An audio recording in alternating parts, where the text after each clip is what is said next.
السلام عليكم ورحمة الله والصلاة والسلام على رسول الله. اليوم غنشارك معكم تحلية سهلة جدا رائعة هائلة في متناول الجميع. كيف ما عودتكم ديما كندير مكونات جد بسيطة. عندي هنا إطرة الحليب كنديرو في كاسرولة،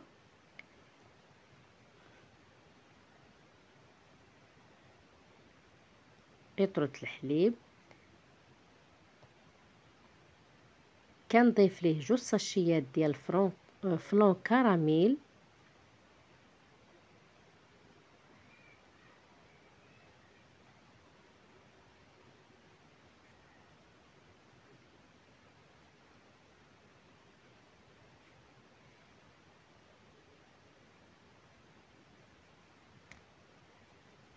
وكنضيف كذلك 3 المعالق سكر سنيدة.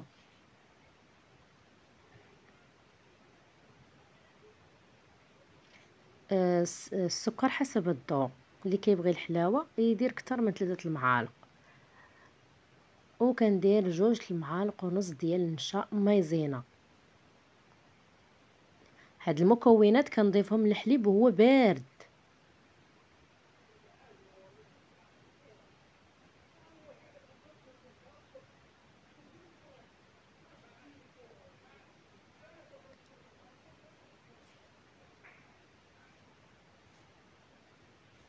صافي هنا كنحرك المكونات حتى كيتجانس ليا الخليط.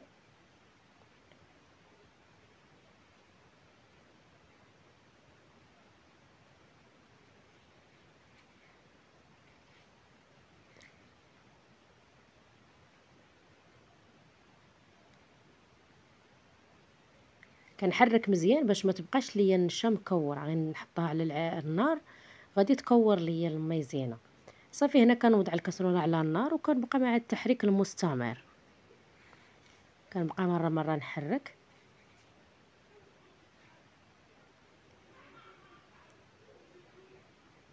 حتى كيوصل الحليب لمرحله الغليان.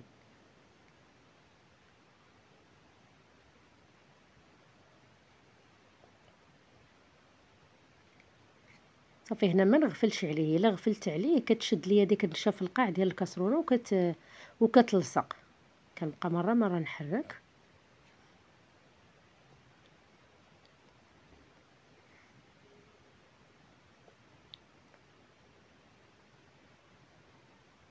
صافي هنا كيف ما كتشوفوا ها هو اوجد. غادي نخوي الخليط هو سخون في الخلاط الكهربائي، ما نخليهش حتى يبرد.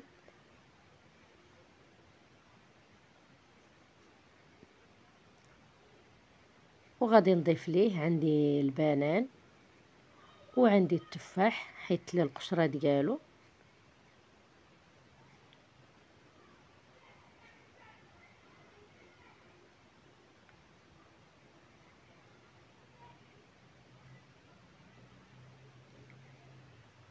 صافي كنضيف ليه هيرنيس. المهم هاد النوعيه هي اللي متواجده عندي في البيت، اي صاب اللي عندكم تستعملوه.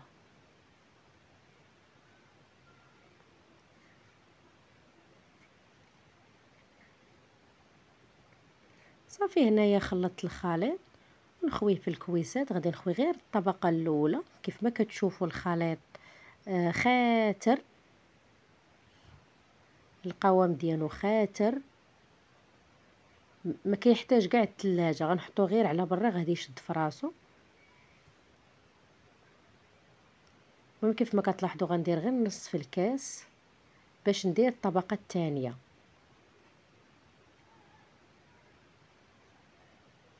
صافي هنا كنبدا نحط طريفات ديال البنان اللي عندكم. انا المهم اختاريت البنان اللي بغيتي دير يعني الفواكه الجافه، فريز، تفاح شرائح، اللي عندك اللي متواجد عندك في البيت.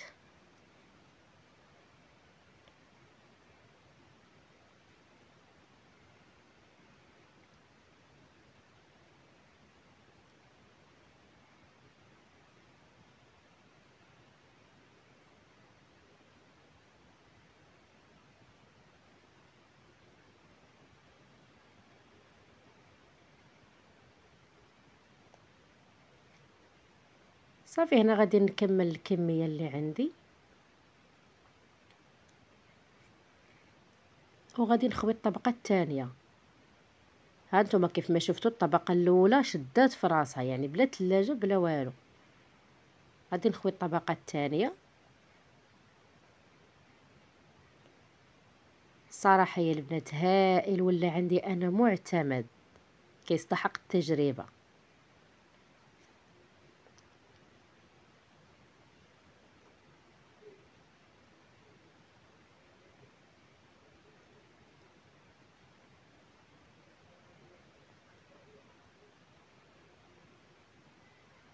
صافي هنايا كتبقى اختياريه، انايا بغيت ندير فواكه الجافه اختياريه. اللي بغات يعني التزيين اللي عندك موجود في الدار هو اللي غادا تزيني به.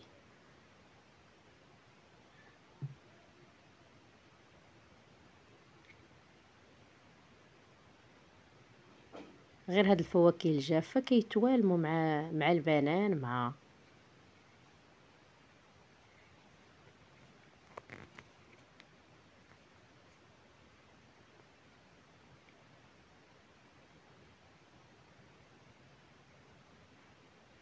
صافي هنا كملت الكويسات ديالي، غادي ندير نزوقهم بخطيطات ديال الشوكولا.